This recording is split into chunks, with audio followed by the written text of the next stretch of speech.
Labdien visiem klausītājiem un mūsu skatītājiem, gan tiem, kas mums pieslēdz šeit tiešraidē, gan arī tiem, kas šo video ir nolēmuši skatīties vēlāk, jo vēlreiz atgādinu, ka mēs šo seminārus un visu sēriju arī ierakstam, un visi šie te mūsu Skolo LV semināru iepriekšējo tēmu ierakstu, un arī šodienas ieraksti ir pēc tam pieejami Skolo LV YouTube kanālā. Un šodien, 19. aprīlī, mēs tiekamies uz 4. pēdējo semināru šajā semināra ciklā par apgrieztās klases metodas īstenošanu otrā daļa, par kuru vairāk stāstīšu es, Annija. Savukārt semināru otrajā daļā ar dažādiem tehniskiem jautājumiem, ar tehniskām niansēm jūs iepazīstinās Skolo LV eksperts Arturs. Un, kā jau teicu, tātad tie, kas mums seko līdzi visai šai semināru sērijai, jau zina, bet atgādināšu arī pārējiem, ka šis ir pēdējais no semināru cikla par Skolo LV, kur mēs dalāmies ar pavisam praktiskiem piemēriem, praktiskām idejām par to, kā Skolo LV izmantot savā ikdienas darbā klasē, arī klātienes mācībās, ja, lai mazinātu šo te iespējams ideju, kā šādas digitālās platformas vai mācību platformas mēs pārsvarā varam izmantot tad, ja mācamies attālināt. Bet ne, šajos semināros mēs cenšamies arī parādīt, kā tas pavisam dabiski integrējas arī klātienes mācībās. Un, ja pirmie 2 semināri mums bija veltīti vērtēšanas tematikai, tad pēdējie 2 mums ir vienai konkrētai metodei, apgrieztajai klasei. Un, jā, vēlreiz atgādinot par Skolo LV YouTube kanālu, šeit jūs arī redzat QR kodu, kuru varat noskanēt, vai arī YouTube meklētājā ierakstot Skolo LV, jums parādīs tieši šo speciāli platformai Skolo LV veltīto kanālu, kur ir gan dažādas instrukcijas latviešu valodā par Skolo LV, gan aktivitāšu veidiem, gan tehniskajām niansēm, kā arī ieraksti no mūsu iepriekšējiem semināriem, gan par pārēju uz jauno uzlaboto vidi, kur mēs rādam un stāstam par to, kādas bija pārmaiņas jau sākot no janvāra un iespējams jau esat pie tām pieraduši, kā arī šie semināru ieraksti. Bet par ko tad mēs runāsim šodien? Šodienas seminārs no vienas puses ir kā turpinājums iepriekšējai reizē, bet skatīsim jau no cita aspekta. Bet tātad par apgriezto klasi, jeb iespējams biežāk dzirdēts ir šis angliskais termins flipped classroom. Un tā ir pedagoģiskā pieeja, kurā tiek mainīta, jeb apgriezta tradicionālā mācīšanās vide. Mēs izvēlējāmies šo tematiku, lai demonstrētu vēlreiz piemēru, kur tātad apgriežot šo te mācīšanās vidi, mēs ļoti veiksmīgi varam nodrošināt skolēnu iesaisti un tad arī parādīt jums, kā šajā visā var izmantot Skolo LV, lai jūsu skolotāju ikdienu atvieglotu. Un tātad izmantojot šo te pieeju, tiek apgriezta, kā jau es teicu, tradicionālā mācīšanās vide, un ko gan tas nozīmē? Ja mēs ierasti domājam par mācību stundu vai par mācību procesu, tad skaidrs, ka vispirms skolēnam ir jāiegūst zināšanas, vai ne bez tām nekur, un pēc tam skolēns mācās ar šīm zināšanām operēt, apieties, pielietot tās vajadzīgajās situācijās vai modelēt jaunas situācijas. Bet, protams, mācību stunda mums ir tik, cik ir, un it īpaši tas ir jūtams tajos mācību priekšmetos, kur stundu skaits iespējams liekas tāds pavisam mazs. Tādēļ arī es mācot vēsturi, kad man ir šīs 2 stundas nedēļā, pamatskolas posmā, piemēram, sāku interesēties par šo pieeju, jo šķiet, ka, jā, protams, skolēnam ir jāiegūst teorētiskās zināšanas, bet visam nepietiek laika. Ja es tā iedziļinos teorijā, tad skolēniem mazāk laika atliek pielietot šīs zināšanas vai otrādi. Un tad šī apgrieztās klases metode man īstenībā bija kā palīgs, kā piemērs, kā tomēr visu paspēt. Jo kas tad notiek? Ja pēc tradicionālā modeļa gribētos visu maksimāli izdarīt klasē, ja, izstāstīt gan jauno vielu, gan demonstrēt piemērus, gan arī skolēniem izpildīt uzdevumus. Bet bieži vien ar to uzdevumu izpildīšanu paspējam tik, cik paspējam, un reizēm liekam skolēnam šos uzdevumus veikt mājās. Bet tie uzdevumi jau ir tas, kur skolēnam ir jāiedziļinās un šīs zināšanas jāpielieto, un tieši tur arī skolēniem visbiežāk rodas kaut kādas problēmas, jautājumi, neskaidrības. Tādēļ apgrieztās klases modelis apvērš šo, lai skolēnam atbalsts būtu pieejams tieši tajā brīdī, kad tas ir visvairāk nepieciešams. Pieņemot, ka teoriju, jeb jauno vielu, skolēns iegūst mājās, vai vismaz gūst ieskatu kaut kādu, un atnāk uz mācību stundu jau sagatavojies, jau zinādams būtiskākos aspektus no šīs teorijas, un klasē skolotāja vadībā viņš mācās pielietot šīs jaunās zināšanas. Protams, vēl izrunājot kaut kādas neskaidrības, tas nav tā, ka mēs tiešām naivi domājam, ka skolēns mājās pilnīgi visu sapratīs. Bet tomēr tas ietaupa laiku, šo te skaidrošanas laiku, ko tad skolēns paveic mājās, un klasē savukārt viņam ir vairāk laika darboties tieši ar zināšanu pielietošanu.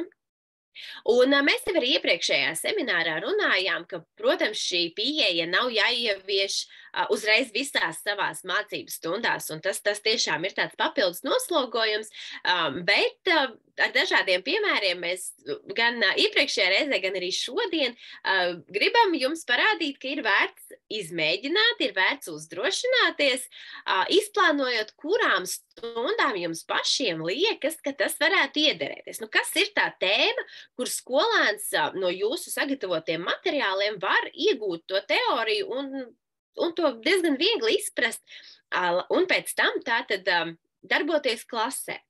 Kas tad jums kā skolotājiem ir jādara? Tad vispirms ir jāsaprot, kuras ir tās mācības stundas vai kuri ir tie temati, kur šis varētu labi strādāt. Tad, protams, jāsagatavo teorētiskie materiāli, un iepriekšējā seminārā mēs arī apskatījām dažādus veidus, kā skolotājs var ērti sagatavot materiālu, gan ierakstot, izveidojot mācību video, gan arī, protams, vienkārši ieliekot teksta materiālus vai saites uz ārējiem materiāliem, ja tam vienmēr nav jābūt jūsu pašu veidotam. Tad galvenais, lai sasniedz šo te mērķi un konkrētās teorētisko informāciju. Tad, protams, skolēni jāinformē, kur tad viņiem šī informācija ir pieejama, un jāpārplāno šīs te darbs stundā, kas tad tiks darīts 40 vai 80 minūtēs tieši klasē. Un kāpēc šī pieeja ir pierādījusi sevi un strādā? Tātad pirmām kārtām tas ļauj mums kā skolotājiem pievērst uzmanību visai klasei. Jo tad, ja mēs skaidrojam tematu vai tātad sniedzam šo te teorētisko informāciju, tad mums šī te savstarpējā saskarsme sanāk diezgan ierobežot, vai ne? Mēs savā tempā stāstam, skolēns fiksē informāciju, varbūt uzdot jautājumu, bet mēs zinām, ka ne jau visi saņemās un uzdod šos jautājumus. Savukārt tad, ja skolēni teoriju ir apguvuši jau mājās, tad klasē mums ir laiks gan pieiet pie talantīgajiem, pie spējīgajiem, mudināt viņus darboties un iet vēl dziļāk šajā tematā, gan arī pievērsties tiem, kam ir mācīšanās grūtības vai kaut kādas ne līdz galam var izprast konkrēto tematu, ja, un sniegt viņiem palīdzību, vai skolēni var savā starpā viens otram palīdzēt, ja, jo ir šis te aktīvais darbs. Tādā veidā arī skolēniem var rasties lielāka izpratne par mācību tematu, jo ar šiem te uzdevumiem nav jātiek galā vienam pašam mājās, viņš to dara klasē, un tad arī uzreiz skolotājs ir blakus, kam pajautāt dažādas šīs nianses, ka es no teorijas sapratu tā, bet šeit uzdevums man prasa kaut ko citu, ko man tagad darīt, kā man rīkoties. Ja? Skolotājs visu laiku, kā atbalsts ir, vai kā šis te mācību process tomēr virzītājs ir skolēnam blakus, vai ne, un vienmēr pieejams. Tāpat tajos mācību priekšmetos, kur kur nav mācību grāmatas, vai kur jūs izvēlaties neizmantot kaut kādu vienu vai pieejamās mācību grāmatas, šos teorētiskos materiālus, kas ir visu laiku uzdoti kā mājas darbi, skolēns ļoti labi var izmantot arī atkārtošanai pirms pārbaudas darba. Ja viņam viss ir pieejams, arī tad, ja viņš nav bijis, piemēram, skolā, saslimis vai izbraucis, viņam tāpat šie materiāli ir pieejami. Un tāpat arī tad vieglāk ir kontrolēt, ka klasē, ka šis te mācību process tomēr notiek nešpikojot vienam no otru, jo mēs ļoti labi zinām, ka tad, ja skolēnam ir uzdots mājas darbs, viņiem ir šis te kārdinājums tomēr paveikt darbu ātrāk un vai norakstīt, vai ne, vai kaut kā pašiem sev palīdzēt un mājas darbu tomēr izdarīt ātrāk, lai paliek vairāk laiks, bet klasē viņš saprot, ka viņš ir atnācis uz stundu un tad jau jāstrādā vien ir. Līdz ar to tad arī skolēni daudz aktīvāk un iesaistītāk darbojas mācību stundas laikā. Un es jau iepriekšējā reizē stāstīju, ka, protams, katrai metodei, katrai pieejai var būt arī savas grūtības, kaut kas var neizdoties tā, kā ir cerēts, līdz ar to ir jāpadomā par šīm te alternatīvām, bet, jebkurā gadījumā es ceru, ka neattur no vēlmes izmēģināt. Un šodien tad mūsu šis te temats ir par to, kā organizēt mācību darbu stundā. Jo iepriekšējā marta seminārā mēs runājām par to apgrieztās klases pirmo daļu, ka, lūk, skolēns ir aizgājis mājās, viņam ir uzdots mājas darbs iepazīties ar teorētisko informāciju. Un iepriekšējā seminārā mēs rādījām dažādus piemērus, kā skolotājiem veiksmīgāk organizēt šo daļu. Tad šodien mēs esam tikuši līdz tam brīdim, ka skolēns mājās ir iepazinies ar teoriju un atnāk uz mācību stundu, un tagad ir gatavs darbam. Un kā tad mums organizēt šo darbu, un kā tajā visā var palīdzēt Skolo LV? Tātad, ko tad skolēns vispār var darīt klasē? Tātad, kā jau vairāk kārt minēju, tad mācību stunda ir tas brīdis, kad skolēns pielieto zināšanas un tā kā iet dziļumā mācību tematā.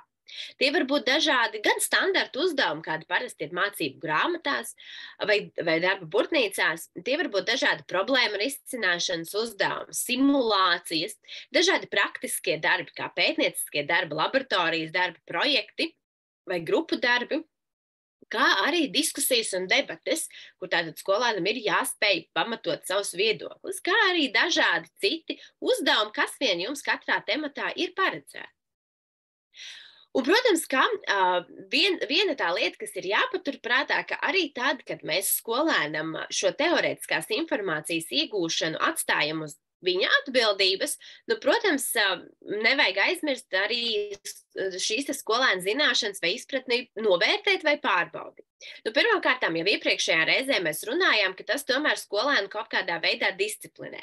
Ja viņš zina, ka viņam ir pēc video noskatīšanās vai video laikā ir jāatbild uz kaut kādiem kontroli jautājumiem, vai pēc teksta izlasīšanas ir jāatbild uz testa jautājumiem. Tas var nebūt nekas sarežģīts, bet tomēr skolēnam ir tā sajūta, ka viņš tiek pārbaudīts, vai viņš šo darbu ir paveicis. Un vēl viens veids, ka jūs to, protams, varat darīt arī pašā mācību stundas sākumā. Lai pārbaudītu, tātad ir šis te brīdis, nevis tad, kad uzreiz pēc video noskatīšanās vai teksta izlasīšanas, ko tad skolēns saprot, bet, piemēram, tajā nākamajā dienā atnākot uz stundu.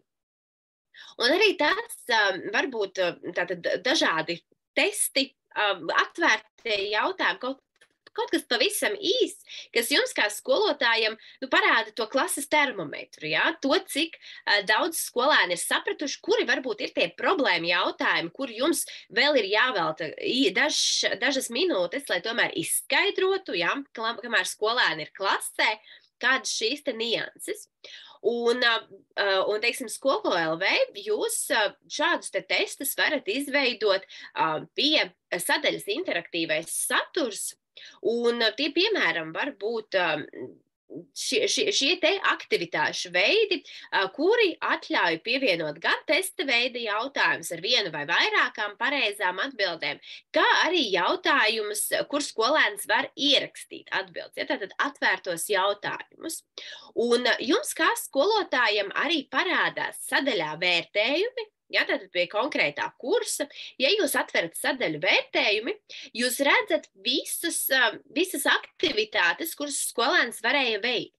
Un uzklikšķinot uz konkrētās aktivitātes, jums parādās, kuri skolēni ir darbu izpildījuši, kāds ir viņu rezultāts, maksimālais punktu skaits, un jūs arī varat skatīties detalizēti atbildes, lai redzētu, teiksim, kur visbiežāk kļūdījās, vai uz kuriem jautājumiem visi atbildēja pareizi, ja? Kuru sadaļu tad visi saprata.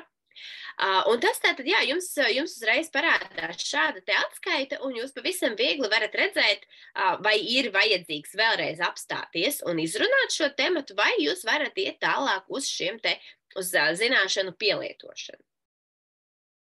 Un tad, kad viss ir kārtībā un jūs sākat šo te praktisko darbošanos mācību stundā, tad viens no uzdevumiem, kas vienmēr var noderēt, ir aktivitāte uzdevums. Jo tā tātad pieļauj to, ka skolēns vai nu ieraksta tekstu vai augšu pielādē dokumentu, ko nu jūs viņam būsiet uzdevis, un tas, kas ir šeit ļoti labi un par ko mēs jau stāstījām vienā no februāra semināriem, ir par šo te vērtēšanu, ka šeit ir ļoti detalizētas iespējas jums vērtēt gan ar anotācijām, gan ar komentāriem, gan punktiem, gan izmantojot snieguma līmeņu aprakstus un tā tālāk. Ja, šeit mēs arī rādījām piemēru, ka, teiksim, skolēns ir iesniedzis uzdevumu, tas varbūt arī, teiksim, ar roku rakstīts, ja, vai tam līdzīgi, un pārvērst šajā PDF dokumentā. Un jūs kā skolotājs varat ar dažādām atzīmītēm norādīt, kas skolēnam ir sanācis, kur vēl ir jāpiestrādā, un to visu arī rakstiski vai audio failā skolēnam iesniegt. Bet pie šī, tā ir tāda universālā aktivitāte, kas noder ļoti daudzos gadījumos, un kā jau es teicu, tātad februārī mēs par to stāstījām vairāk, tad šobrīd pie šī vairs nekavēšos. Bet pastāstīšu par dažām vēl iepriekš neapskatītām aktivitātēm, kas arī var ļoti labi palīdzēt īstenot šo te apgriezto klasi un to darbu tieši mācību stundas laikā. Un viena no tām ir aktivitāte tērzēšana. Tad klikšķinot uz tās, jums atveras pirmais loks, gandrīz visām aktivitātēm ir vienāds, kur jūs ierakstat nosaukumu un šo uzdevumu aprakstu. Ja? Cik detalizētu jūs to gribat, tas, protams, ir atkarīgs no situācijas, bet, piemēram, šeit es paņēmu, ka skolēniem ir tērzēšana, jeb domu apmaiņa par to, kas ir jāņem vērā piedaloties simulācijā. Piemēram, viņiem ir ņemšana no sava mācību priekšmeta, tātad mēs te arī iepriekš tā Pirmā pasaules kara piemēru ņēmām. Piemēram, simulācija pēc Pirmā pasaules kara, ja tiek pārdalīta pasaules kārtība. Un, piemēram, skolēniem būs uzdevums visiem piedalīties simulācijā, attēlojot kādu no valstīm. Bet, protams, ir jāspēj vienoties, kas tad ir tie noteikumi, vai vispār, kas ir jāpatur prātā simulācijā. Un viens variants būtu izmantot fórumu, arī par to mēs jau iepriekš stāstījām, bet arī tērzēšana šeit var noderēt. Un tērzēšana vairāk ir kā tāds, to var pielīdzināt čatam. Tā kā mums ir telefonā, dažādās aplikācijās vai Microsoft Teams, bet šeit tie čati ir nevis visai grupai, bet par konkrēto aktivitāti. Ja, tātad jums ar tematā būtu vairāk šādi te čati, bet katrs par jūsu noteikto tematu, un tad, kad skolēns tātad ieiet tērzēšanā, tad lūk atverās lodziņš, kur viņš tātad ieraksta savu šo te ideju tekstu un sūta. Ja, un tad skolēniem šīs tērzēšanas atbildes arī paliek pieejamas. Ja, tātad, un viņi var lasīt citus iesniegtās atbildes un paši papildināt un tā tālāk. Un vēl viena interesanta aktivitāte, kas arī var noderēt gan apgrieztajā klasē, gan arī, protams, pie citām, izmantojot citas metodes, ir seminārs.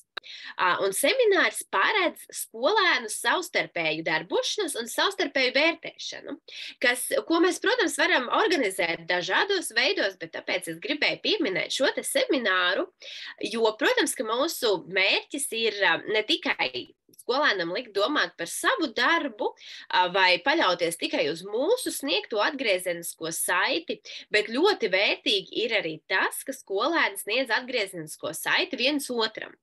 Un šo te semināru var izmantot gan procesā, piemēram, ka skolēni raksta, piemēram, esejas mēlrakstu, un viens otram papildina jau kaut ko vai norāda šos te komentārus un ieteikumus vēl esejas rakstīšanas procesā. Taču tikpat labi to var izmantot arī jau noslēgumā, kad skolēna sniegtais vērtējums iet kopā ar jūsu sniegto vērtējumu.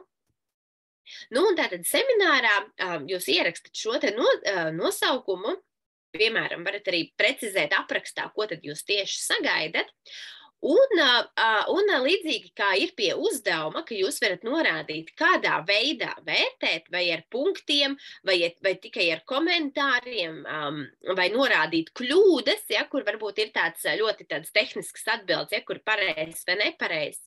Tad to jūs visu varat izvēlēties un pielāgot uzdevuma veidam. Un tāpat arī šeit pie izsniegšanas un novērtēšanas iestatījumiem un pie atsauksmēm jūs varat pamainīt šos te iestatījumus tā, kā jums tas ir nepieciešams. Piemēram, pie iesniegšanas tas, kad vai skolēns var redzēt savu iesniegto darbu, pie novērtēšanas, ka vai skolēns pats var izvērtēt sevi, vai tas būs tikai cita vērtējums. Jūs varat arī pievienot iesnieguma piemēru, kur skolēnam tātad ir parādīts, kāds tad ir labais prakses piemērs, kā ir jāvērtē cits darbs. Un arī pievienot, tad, ja jūs izvēlaties rubriku, tad, protams, var arī pievienot šo te gatavo snieguma līmeņa aprakstu, ja, pēc kā skolēnam vadīties. Un parādās, gan šis te vērtējums sadaļā parādās gan paša skolēna vērtējums, gan arī tas, ko viņš ir piešķīris citam skolēnam. Tur var arī noteikt, cik tad skolēni ir jānovērtē. Tā kā tā arī tāda aktivitāte, kuru var izmantot, lai organizētu savstarpējo vērtēšanu, ja, tad šajā pašā mācību platformā Skolo LV. Un, protams, arī darbam klasē var izmantot dažādas interaktīvās aktivitātes, kas slēpj zem šī paša jau iepriekš pieminētā interaktīvā satura, kas var būt kā alternatīva darba lapai, vai, ja jūs redzat e-kursu paraugā, mums arī šādas interaktīvās aktivitātes jau ir izveidotas vairākos tematos, šīs te arī parādās vairākos mācību priekšmetos, un jūs, kā jau esam iepriekš stāstījuši, varat tās izmantot un skolēniem dot. Un šeit skolēniem reizēm nostrādāt tas interaktivitātes elements, ka tas liekas kaut kas tāds interesantāks, ja, kur var ne tikai rakstīt visu laiku monotoni, ja, bet kaut ko citu vēl izmantot. Bet mēs jau esam arī apskatījuši ar jums kopā vairākas šīs te interaktīvās aktivitātes, īpaši šajā seminārā par formatīvo vērtēšanu, tāpēc atkal jau šodien vairāk runāšu un stāstīšu par tām, par kurām mēs iepriekš varbūt neesam runājuši. Un viena no tām ir documentation tool, ko es nosauktu principā par tādu digitālu darba lapu. Un kas šeit ir ērti, ka skolēnam, piemēram, šeit ir ievietots tāds diezgan apjomīgs uzdevums, varbūt nav daudz jautājumu, bet ir daudz avoti. Un šajā gadījumā tātad es kā skolotājs esmu nolēmusi nevis visus tos avotus drukāt ārā, it īpaši tie ir attēli, bet man tie ir savietoti šeit. Un kāpēc documentation tool ir ērts? Jo jūs redzat, jūs, teiksim, katru avotu varat ielikt kā jaunā lapā. Un skolēns var gan šeit lejā pārslēgt uz nākamo lapu, gan arī šeit maliņā. Vēlreiz paskatīties, ja viņam, piemēram, varbūt rakstīts izlasi avotu C un atbildi, un viņš vēlreiz uzklikšķina uz tā. Ja, tātad šādā te veidā skolēnam viss ir ļoti kompakti par šo vienu konkrēto uzdevumu vai vienu konkrēto mācību stundu. Protams, ja šis nav iekļauts e-kursu paraugos, tad jums kā skolotājiem tas ir jāizveido, ja, bet atkal jau mēs atceramies, ka viss mums platformās saglabājas, un mēs to varam izmantot tālāk no gada uz gadu. Ja ir nepieciešams kaut ko rediģēt, to var pavisam ērti izdarīt. Ja, nav mums jāmeklē, kur datorā šis fails ir, un tad vēlreiz jādrukā, lai skolēnam iedot jauno versiju, vai, piemēram, ar pievienotu avotu, tas viss mums ir tepatās ērti rediģējams. Un skolēns šeit šīs te atbildes, teiksim, ieraksta un uzdevumu iesniedz, un atkal jūs kā skolotājs redzat viņa iesniegtās atbildes un varat dot atgriezenisko saiti. Tad arī pie šī te paša interaktīvā satura ir pieejams audio ierakstīšanas funkcija.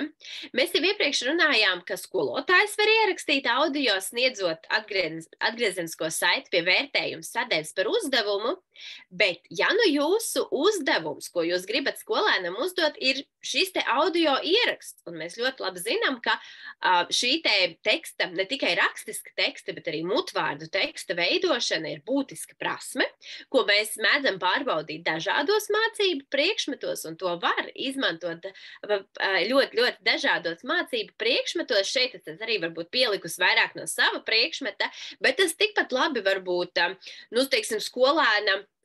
Es zinu, ka ļoti labi strādā, piemēram, ir kaut kāds, jūs skolēns mājās ir apskatījis video par tematu, par teorētisko informāciju, tad šeit pielieto šīs zināšanas, un, piemēram, viņa noslēguma uzdevums konkrētajā dienā vai konkrētajā stundā ir pāris teikumos izskaidrot šo tematu pirmklasniekam. Ja? Un varbūt jūs negribat visu laiku, lai skolēns šo atbildi raksta, vai varbūt nav laika visiem 30 pajautāt turpat stundas laikā šo te atbildi mutiski izteikt visai klasei. Tad šī ir ļoti laba alternatīva, ka skolēns šo audio ieraksta un uz augšu pielādē turpat sistēmā. Un arī šis te ieraksts vai šī te audio faila gatavošana var būt vesels process, kur, piemēram, jūs varat pievienot to pašu documentation tool, kur skolēnam ir ierakstīts, par kādām sadaļām viņam ir jāpadomā, ja? Kādi jautājumi ir jāizdomā, un tad ir šis te audio. Jo, protams, mēs zinām, ka iespējams arī jūs esat aicinājuši savus skolēnus šādu te audio kaut kādā brīdī ierakstīt, ja? Vai tā ir, teiksim, tā 1 minūtes lifta runa vai prezidenta uzruna vai kas cits, piemēram, lai viņš telefonā ieraksta un tad WhatsAppā jums atsūta.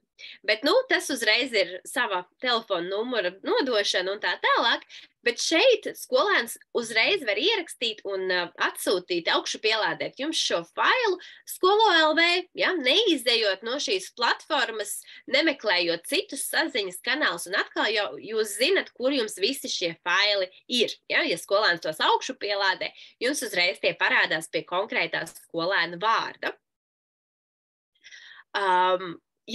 Bet, protams, ka ļoti svarīgi ir arī, ka mēs šajā te apgrieztās klases metodē pieejam skolēnam sniedzam atbalstu vai kopīgi reflektējam par to, kā tad skolēnam veicis šajā mācību procesā. Un, tas, protams, ir arī izmantojot citas pieejas, bet pie apgrieztās klases it īpaši, jo tomēr, ja mēs mainām šo te procesu, kurā brīdī skolēns saņem teorētisko informāciju, gan mums savas drošības pēc ir jāpārliecinās, vai skolēni tiešām visu ir sapratuši, gan arī viņi par to regulāri grib pārliecināties.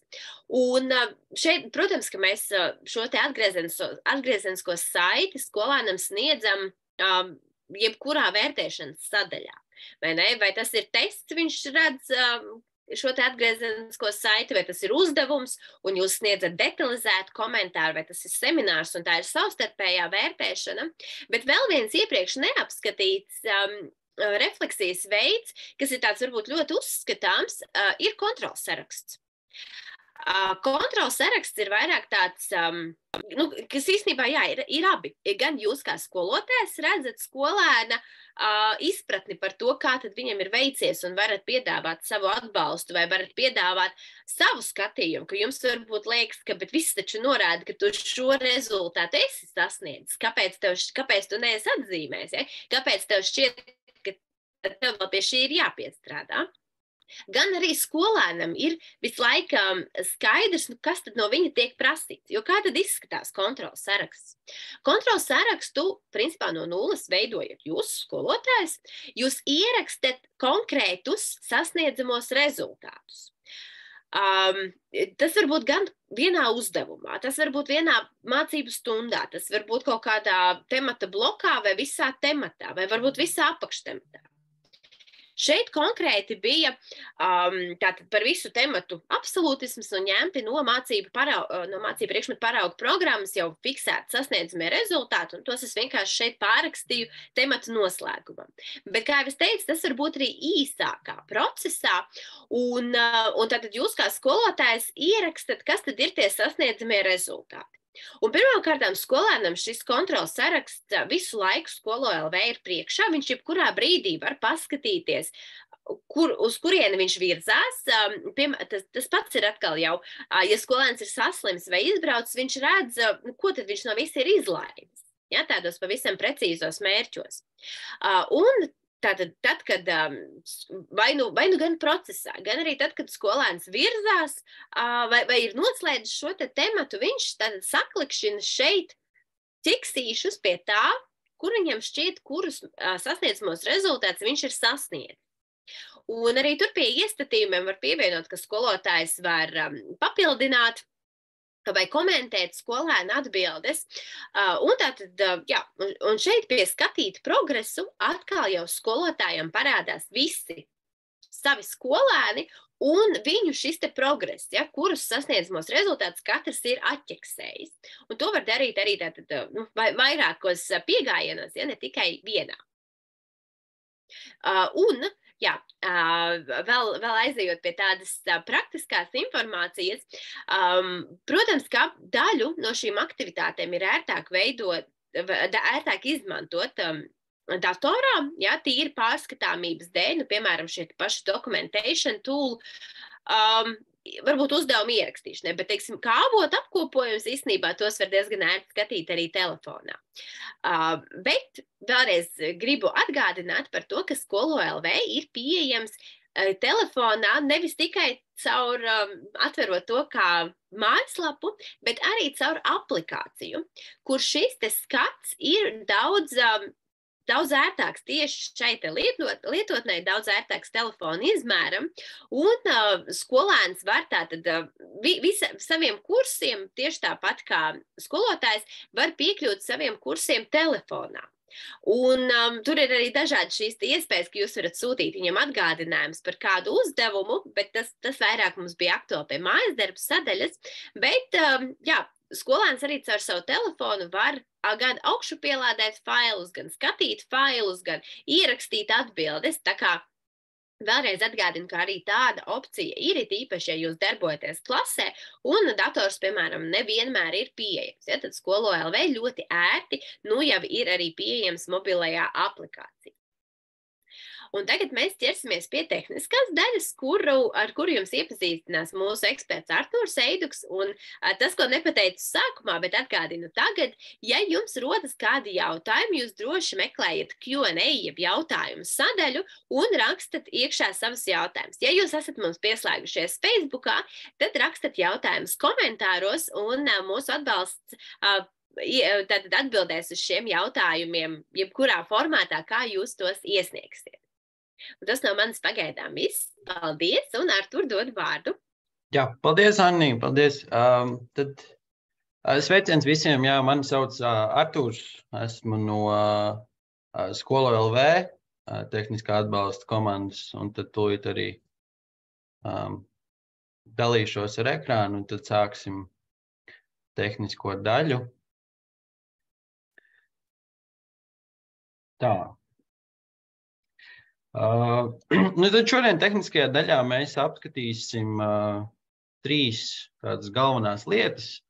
Tās galvenās lietas būs e-kursa izveidošana, jeb labie prakses piemēri, kā izveidot kursus, apskatīsim arī, kā izskatās dažādas formatēšanas iespējas šajos e-kursos.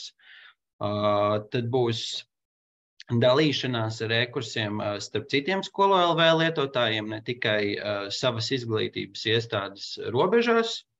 Un arī apskatīsim, kā var e-kursu uztaisīt pieejamu cilvēkiem, kuriem nav piekļuvis Skolo LV, jeb tā saucamā viesu piekļuve e-kursiem. Un tad pirmā lieta, ko mēs apskatīsim, e-kursu izveidošana. Un kā jau tehniskajā daļā ierasts, mēs darbosimies Skolo LV vidē. Un tad arī pa soļiem mēģināšu jums visu stāstīt, ko mēs darām un kā viss notiek.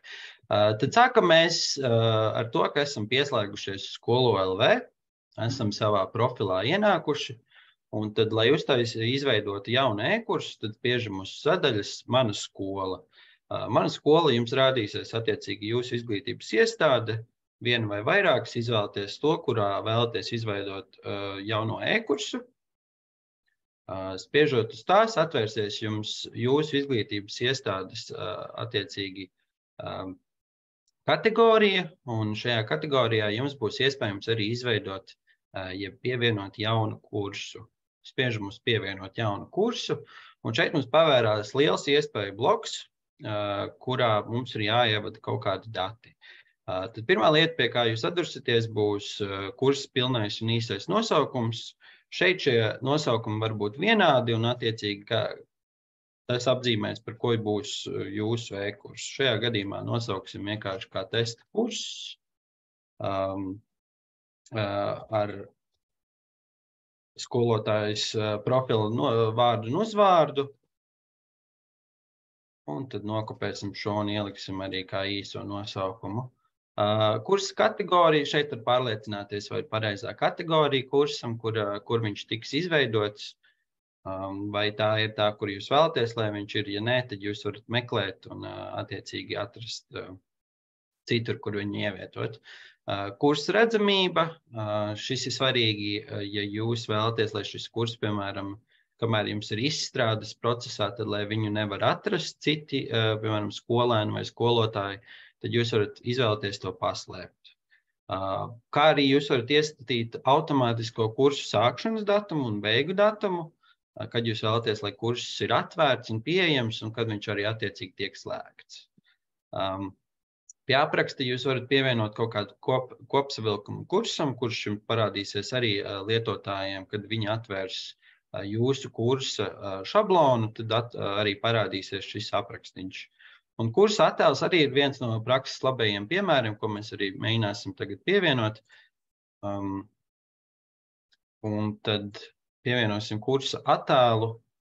Tas arī palīdz lietotājiem labāk uztvert, attiecīgi labāks priekšstats rodās par e-kursu formātu un labāk sajūta ejot iekšā šajā kursā. Un tad, ejot tālāk, aiziesim uz kursu formātu. Šajā sadaļā šis ir viena no svarīgākajām sadaļām, kad jūs veidojat jaunu kursu. Šeit jūs varat izvēlēties vienu no 6 variantiem, un tad šo 6 variantus mēs arī prezentācijā apskatīsimies, kā viņi izskatās. Un tad šeit kreisajā pusītē mēs tagad apskatīsim pa 2 ir tēmu formāts un nedēļu formāts. Abi šie formāti ir diezgan līdzīgi. Jums kurs tiks sadalīts pa tādiem blociņiem, kur attiecīgi tēma formātā būs tēmu nosaukumi, jeb šeit bildē tēma 1, tēma 2. Nedēļas formāts būs attiecīgi ar datumiem. Ja jūs vēlaties savu kursu sadalīt kaut kādā laika periodā, tad jūs varat izvēlēties nedēļas formātu. Vēl iespēja formatēt ir flīžu formāts, kas ir tāds vizuāli saistošāks varbūt, kur jums būs tādas flīzītes, uz kurām uzspiežot jums atvērsies arī tādā jaunā logā visi attiecīgie dokumenti, aktivitātes un faili, ko jūs esat tur ielikuši. Sociālais formāts, tas ir vairāk paredzēts fórumiem. Tie lietotāji, kas ir jau lietojuši Skolo LV fórumu, vai arī nav lietojuši, jūs varat apskatīties, kā izskatās sociālais formāts. Tur jūs varat veidot diskusijas, ja jums ir nepieciešams izveidot savu fórumu ar saviem skolēniem vai saviem pedagogiem, kur būs iespējams ievietot kaut kādus šos sociālos postus, kur var apspriest kādu tēmu, kas jums ir vēlama.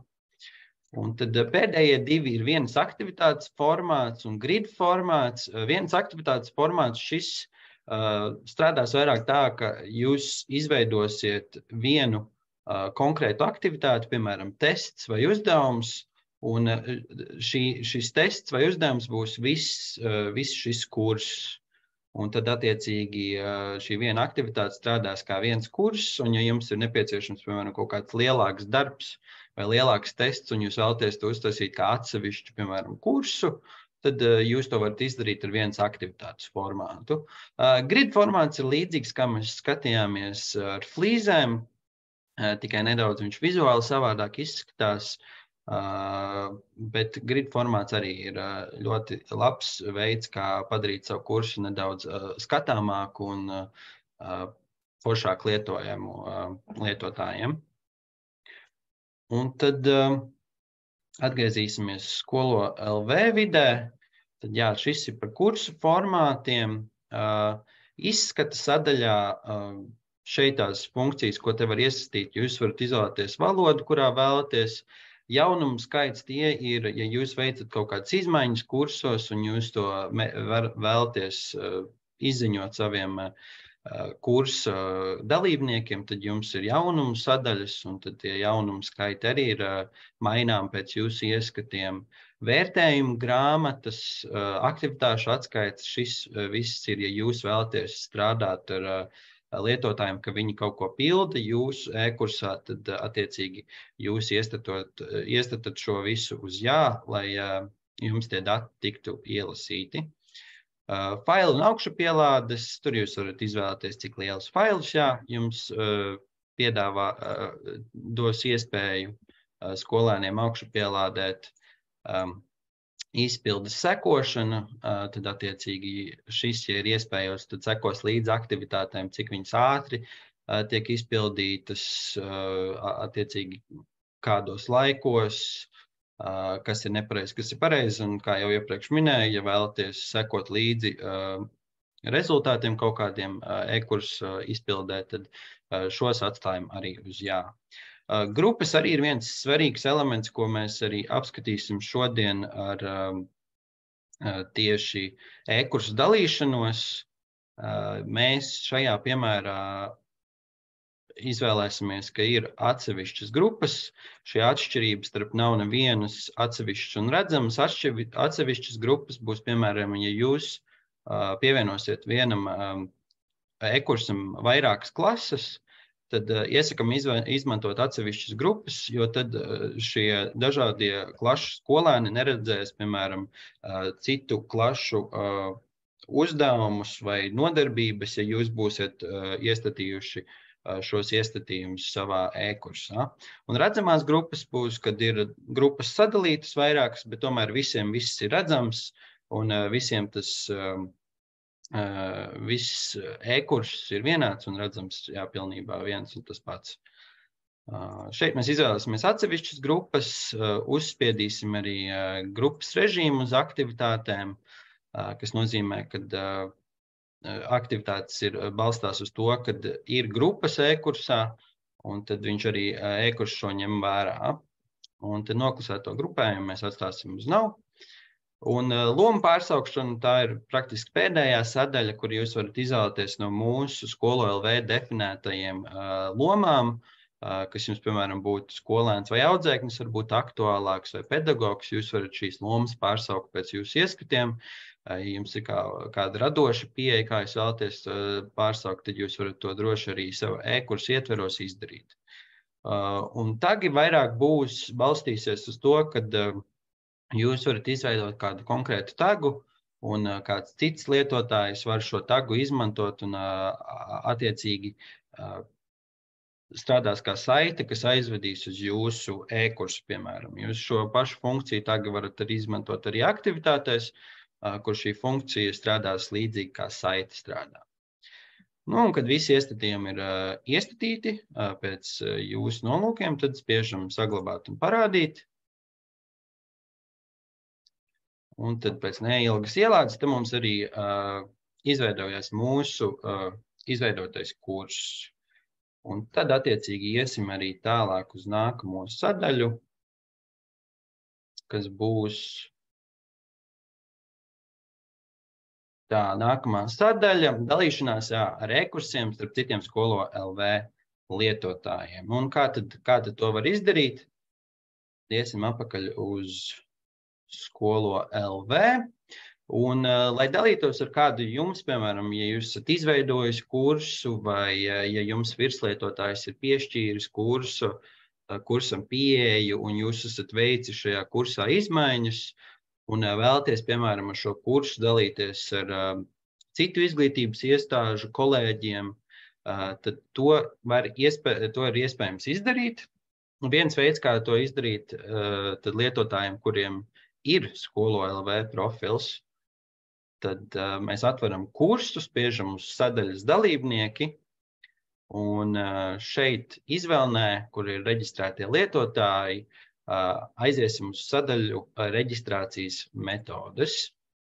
Un tad reģistrācijas metodes sadaļā mēs aiziesim uz iespēju pašreģistrācija, un šis būs veids, kā mēs iespējosim to, lai būtu iespējams dalīties ar attiecīgo e-kursu. Un tas strādā ļoti vienkārši. Šeit jūs varat nosaukt šo pašreģistrācijas notikumu. Nosauksim vienkārši to par pašreģistrāciju. Un atļaut pašreģistrāciju, tad attiecīgi, ja jūs šo iespējojat, tad jūs dodat iespēju citiem lietotājiem piekļūt jūsu e-kursam. Atļaut jaunas reģistrācijas, tas attiecīgi jums kādu laiku ir bijušas vaļā un jūs vēlaties tagad slēgt cieti, tad jūs šo varat aizvērt kādā brīdī arī aizslēgt uz nē, bet kamēr tās ir jaunas reģistrācijas, tas ir jāatstāj uz jā. Un tad attiecīgi izveidosim arī reģistrācijas atslēgu, kas ir viens no svarīgajiem elementiem. Izveidosim kaut kādu atslēdziņu. Lai mums ir, un mēs varam arī apskatīties, kā tas izskatās no citu lietotāju puses. Izmantot grupu reģistrācijas atslēgas, ja jūs iespējosiet šo, tad jums būs iespēja sadalīt attiecīgi reģistrētos lietotājus pa grupām. To mēs pēc šīs sadaļas arī apskatīsimies, kā tas izskatās. Tad attiecīgi varēs, kad reģistrēsies jauni lietotāji, jums automātiski piešķirsies kaut kāda grupas loma šīm lietotājiem. Un tad šo mēs arī šajā testa režīmā pamēģināsim, kā tas izskatās. Piešķirtā loma, ja jūs vēlaties kaut kādu konkrētu lomu, jūs varat piešķirt skolēns vai pedagogs. Pedagogam, ja jūs piešķirsiet pedagogu, tad jāuzmanās, ka šie pašreģistrētie lietotāji nesāk veikt kaut kādas izmaiņas jūsu e-kursā, tāpēc droši ir atstāts skolēns vai audzēknis, tad attiecīgi šie pašreģistrētie lietotāji nevarēs nekādi ietekmēt jūsu e-kursu struktūru esošo. Un tad jūs varat arī iestādīt laiku, kad cik ilgi ir pieejams, un tad, un tad, kad jūs esat visu šo iestatījuši jau, tad spiežam saglabāt izmaiņas. Un tagad mums pašreģistrācija ir, tā teikt, ieslēgta e-kursā. Un kā tad tas izskatīsies no cita lietotāja puses, kurš nav šajā e-kursā, to arī apskatīsimies. Tad esam šeit pieslēgušies no cita lietotāja, un tagad viņš meklētājā ierakstīs attiecīgi tā kursa saiti. Lai dalītos, visvienkāršākais veids ar e-kursu ir vienkārši nokopēt internetu meklētājā esošo saiti un iedot attiecīgi to saiti tālāk. Un tad mēs iekopēsim to meklētājā un redzam, mums aizved uzreiz uz to kursu, un šeit ir iespēja ar paroli pašreģistrēties šim kursam. Un tad mēs ievadīsim paroli. Un esam reģistrēti kursam. Un šeit mums arī parādās šis kurs. Esam dalībnieku sarakstā. Attiecīgi, ja mēs iestatījām grupu reģistrāciju, tad šeit arī nebūs pieeja šim dalībnieku sarakstam.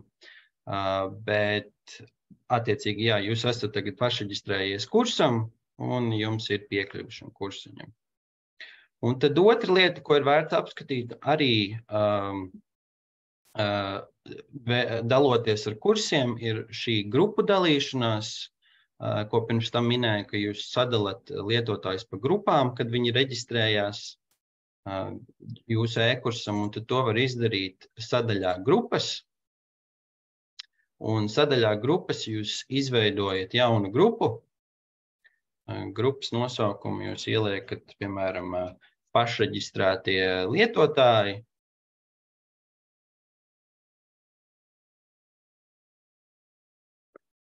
Un tad, attiecīgi, jūs ierakstat tās grupas arī parolīti. Šeit jums tās paroles, ja jums būs vairākas grupas, jums ir jāraksta dažādas, jo viņš jums neļaus rakstīt vienu un to pašu. Tāpēc svarīgi atcerēties šīs paroles rakstīt dažādas.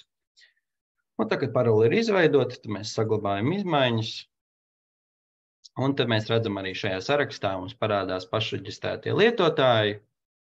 Un, attiecīgi, kad lietotāji reģistrēsies, kā pirms tam rādīja jau, tad nododot šo paroli, grupas paroli, tad lietotājs tiks aizvests uz konkrēto attiecīgo grupu. Un, jā, šis būtu veids, kā visvienkāršāk dalīties starp lietotājiem, kas ir Skolo.lv ar e-kursiem, lai viņi var piekļūt tam un attiecīgi darboties tajā, vai arī, ja jūs vēlaties dot iespēju paņemt kaut kādas aktivitātes, tad ar sharing card, ar sharing card palīdzību ir iespējams šīs aktivitātes pārnest arī uz saviem kursiem. Ar sharing card jūs varat iepazīties iepriekšējās mūsu semināros, tur mēs arī apspriedām, kas ir sharing card un kā ar to darboties. Un tad atgriežoties pie prezentācijas, pati pēdējā lieta ir, kā tad dalīties ar lietotājiem, piemēram, kuriem nav Skolo.lv piekļuves, kā jūs varat savu kursu atvērt, tā teikt, publiskai piekļuvai. Un tad šo arī ir iespējams izdarīt. Skolo.lv, atveram vaļā, aizējam uz kādu no saviem kursiem. Un atverot savu kursu, atkal aizējam uz sadaļu dalībnieki, tur, kur rādās reģistrētie lietotāji, tajā izvēlnē reģistrācijas metodes, un tad ir viesu piekļuve, tāda iespēja to uzspiežot uz zobratiņu, pretī šī iespējai, uz iespējas rediģēt, mums ir iespēja atļaut viesu piekļuvi, to mēs iespējam. Ja jūs vēlaties, jūs varat arī iespējot viesu piekļuvi ar paroli, bet šajā gadījumā mēs to izdarīsim bez paroles, un tad saglabāsim šo iespēju, un tad atkal parādīsim, kā tas izskatās no lietotāja puses, kuram nav Skolo.lv, tad attiecīgi mēs aiziesim uz otru, un tad iekopēsim attiecīgi tā kursu saiti.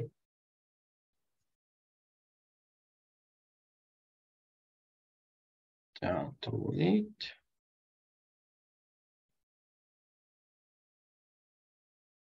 Un pārkopējot kursu saiti, jums atvērsies attiecīgi šis kurs. Ja pastīsieties labajā augšējā stūrī, tad jūs pašlaik izmantojat piekļuvi kā viesis, ja jūs neesat pieslēdzies uz Skolo.lv, un viss, kas ir atvērts no e-kursa veidotāja puses, būs apskatāms viesim, un viņš varēs piekļūt un apstīties kaut kādus uzdevumus, kaut kādus materiālus, bet nekādu sniegumu tajos vai paņemt uz saviem kursiem viņš nevarēs. Un tad, jā, šis ir par dalīšanos viesiem, jeb lietotājiem, kuriem nav Skolo.lv piekļuve. Un tad, kā noslēdzošais, tad atgādināsim, kur meklēt atbalstu Skolo.lv.